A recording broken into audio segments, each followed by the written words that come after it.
국내 이 로보틱스 자동차 권위자세요. 이분은 무조건 넣어야 된다. 안녕하세요. 고태봉 본부장님 모셨습니다. 고태봉이라고 합니다. 야, 다 이걸로 깔아! 처음으로 퍼포먼스가 일본 차를 역전하기 시작한 오토노머스, 자율주행. 왜 보면 애플이 최근에 애플카를 포기하고 구글이 오랫동안 자율주행을 꿈꿔왔지만 잘 안 될까?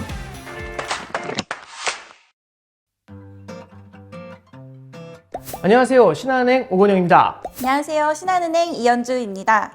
전문가들의 폭넓은 인사이트를 통해서 경제를 다채로운 시각으로 바라볼 수 있는 시각, 쩐썰인입니다. 이번에 세 번째도 또 되게 기대가 되실 텐데요. 이번 분은요, 제가 이제 쩐썰인 요번에 새로 기획을 할 때 이분은 무조건 넣어야 된다. 무조건 1순위다. 왜냐면 이분이 국내 이 로보틱스, 자동차 이런 AI. 쪽, 그다음 미래산업 이런 쪽에 있어서의 거의 권위자세요. 하이투자증권 고태봉 본부장님 모셨습니다. 안녕하십니까. 네, 안녕하십니까. 안녕하세요. 네. 안녕하세요. 네. 사람의 권력을 대신하는 아마 로보타이제이션이 끝판왕일 거다. 궁극적으로 원하는 건 AGI예요. 자율주행은 언젠가는 완성됩니다. 그러니까 최근의 기술들은 디지털한테 이해시키는 학습을 시킵니다. 이 종목들이 완전히 예전하고는 달라졌다는 거거든요. 하이투자증권에서 자동차를 계속 담당하다가 지금은 리서치 본부장으로 일하고 있는 고태봉이라고 합니다. 실제로 이제 저도 옛날부터 사실 이제 본부장님 글 보면서 되게 공부를 좀 많이 했었는데요. 근데 특정 산업에 대한 분석을 하실 때는 어떤 마인드로 좀 접근하시는지, 무엇이 그런 차별화를 만들게 되는지 그걸 좀 여쭤보고 싶습니다. 아까 인트로에서도 잠깐 말씀 주셨는데 산업도 그렇고 경제도 그렇고 다 사람들이 네. 하는 거잖아요. 저는 이제 기업이 살아있는 유기체라는 생각을 합니다. 그러니까 살아서 숨쉬기도 하고 아프기도 하고. 근데 보통 이제 애널리스트라고는 아플 때 이 산업 많이 아파. 그러니까 팔아. 그렇죠. 네. 팔아. 네. 저는 그때마다 왜 팔 수밖에 없는 상황이 됐을까라는 부분이 더 궁금해요. 오히려 그러면 그게 반대로 생각하면 기업에 대한 컨설팅이 돼요. 네. 근데 그런 얘기를 하다 보면 기업체하고 굉장히 어떻게 보면 건설적인 얘기들을 하게 됩니다. 네네. 의사결정들 할 때도 참 많이 참여를 하게 된 것 같고요. 네네. 대한민국을 위해서 뭔가 같이 할 수 있다는 약간 그런 동참 의식들 네네. 뭐 이런 것도 같이 생기는 것 같아요. 근데 제가 진짜 오래전부터 뵀는데 그 글을 봤는데 러프하게 잡아서 2000년대를 보셨고 2010년대를 보셨고 2020년대를 보셨을 거지 않습니까? 이 세 개의 시기 과연 어떤 차이점들이 있는지 그걸 체감하실 거지 않습니까? 산업 현장을 보셨을 때. 되게 재밌는 질문이세요. 그러니까 네네. 저도 기억나는 게 98년도에 기아차를 인수했죠, 현대가. 자동차의 부품과도 다 다른 데서 소싱을 하고 있었어요. 그래서 네네. 전혀 이제 물리적이나 화학적 결합이 없었던 때죠. 그리고 2000년도에 왕자의 난이 있었죠. 네네네. 그리고 나서 현대차 그룹이라는 게 발족을 합니다. 네네.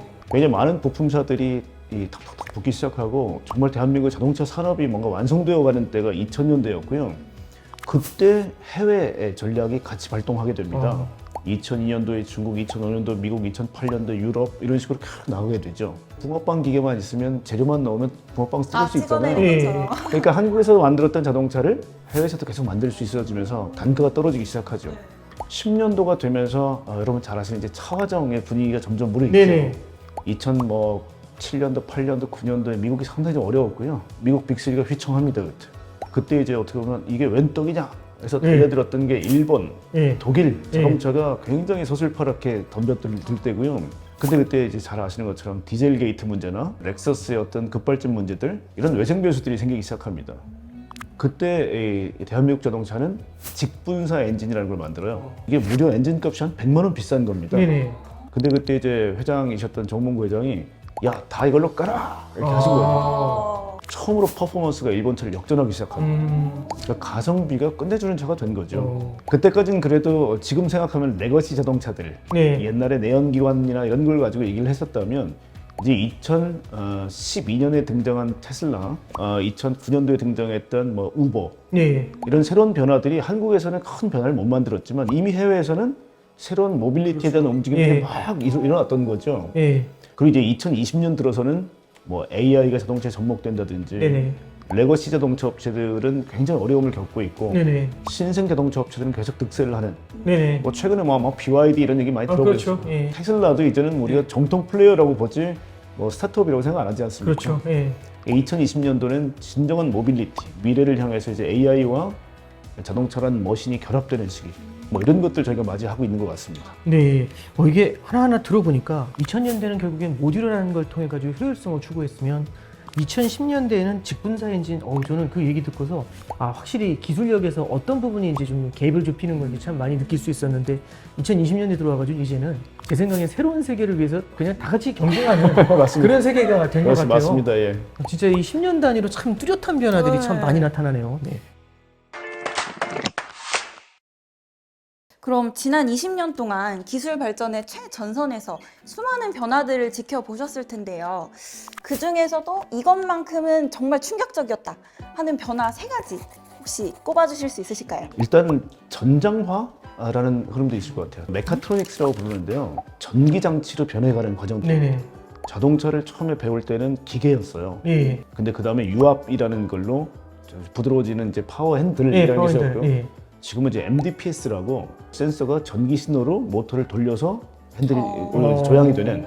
그래서 같은 우리 운동을 하고 있지만 이 프로세스는 완전히 다른. 네네. 이걸 우리가 보통 전장화라고 부릅니다. 네네.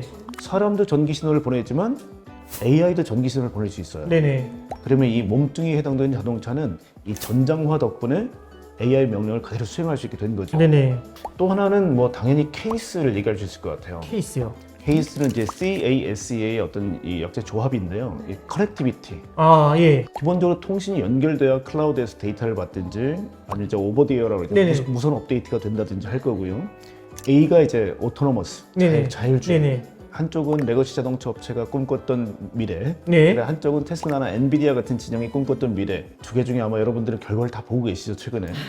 이 자율주행은 이 모빌리티 생태계의 비즈니스 구조를 완전히 바꿔놓을 가장 큰 변화 중에 하나입니다. S가 이제 아시겠지만 쉐어월드입니다. 공유경제. 공유경제가 되니까. 예. 네, 우버나 리프트나 아니면 뭐 디리추싱이라든지 한국은 카카오 모빌리티 같은 이런 업체들이 결국 카쉐어링을 하는 이제 공유경제가 될 거고요. E가 아주 뭐 한국에서 광풍이 불었던 이제 전기차, 예. 일렉트리케이션. 예. 요게 이제 케이스라는 이제 하나의 단어로 요약될 겁니다. 지금까지 영향을 주고 있는 부분들이죠. 하나만 더 욕심내서 말씀드리면요. 피지컬 인바디드 AI입니다. 이게 아마 앞으로의 저희가 10년, 20년들을 바꿔놓을 가장 중요한 단어가 될 것 같아요. 예. 그럼 AI가 사이버 월드에서 다니는 AI가 아니라 어떤 몸뚱이 안에 들어오는 AI입니다. 그 몸뚱이는 자동차가 될 경우에는 자율주행차가 될 거고요. 예. 기계에 들어오게 되면 로보틱스가 될 거예요. 왜 보면 애플이 최근에 애플카를 포기하고 네네. 구글이 오랫동안 자율주행을 꿈꿔왔지만 잘 안 될까? 예. 사이버 세계의 왕들이에요, 얘들은. 근데 이 물리 세계는요, 중력, 예. 구심력, 원심력, 마찰력 수많은 이 변인들이 존재하고요. 예. 이거는 사이버 쪽에 있는 AI와는 조금 결이 다른 네네. 피지컬 인바디드 AI가 굉장히 중요한 단어가 앞으로 될 겁니다. 네네.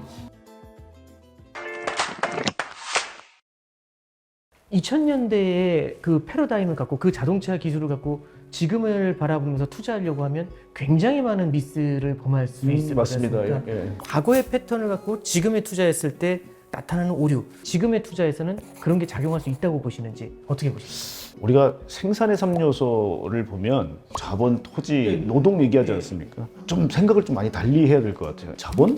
크립토커런시도 자본 아니야. 그 다음에 토지? 메타버스나 가상공간도 토지 아니야? 네네. 노동?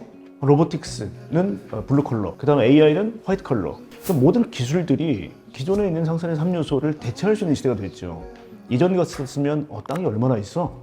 자본은 얼마나 있어? 근데 자본 조달도 최근에 보시면요. 프리-IPO 시장이라고 했죠. 이 시장이 굉장히 핫하게 달아올랐어요. 그래서 우리가 월스트리트로 대변되는 올드머니하고 실리콘밸리로 대변되는 뉴머니가 완전히 생각들이 다릅니다. 올드머니의 사고보다는 오히려 뉴머니의 사고를 좀 갖췄으면 좋겠다라는 말씀을 좀 드리는 게 뭐냐면 프리-IPO 시장에서는요. 어닝이 없어요. 네. 돈을 못 법니다. 예. 그러면 어떤 걸 잣대로 투자를 해야 되느냐? 미래에 대한 어떤 전망입니다. 네네. 자, 이게 어떻게 되냐면 우리가 시리즈 A, B, C 혹은 얼리 스테이지 단계에 투자를 할 때는 100억이 있으면 1억씩 100개의 기업을 깔아놔요. 예. 그럼 한 개 기업이 10,000배가 납니다. 네. 나머지 99개의 파산을 예. 결국 버텨낼 수 있는 게 이 뉴머니거든요. 그래서 예.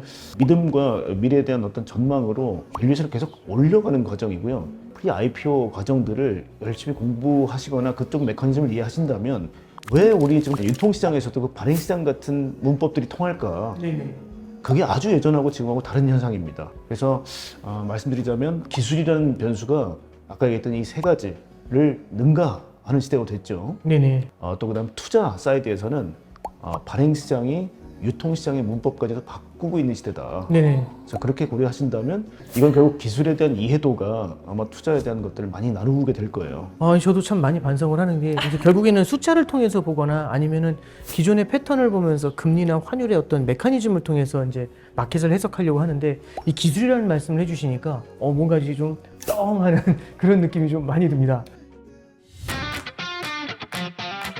지난 5년간은 상대도 안 될 정도로 빠를 겁니다. 근데 이제는 물리 세계에서 진짜 움직이는 로봇들이 우리를 도와줄 때가 된 거예요. 아, 그러면 노동에서 소외된 사람들은 어떻게 하라는 거야? 네. 깨달은 거죠. 이 친구들은 없어도 되나? 핵심 기업이 테슬라이기 때문에 저는 인머리 가지고 기다리시는 게 맞다.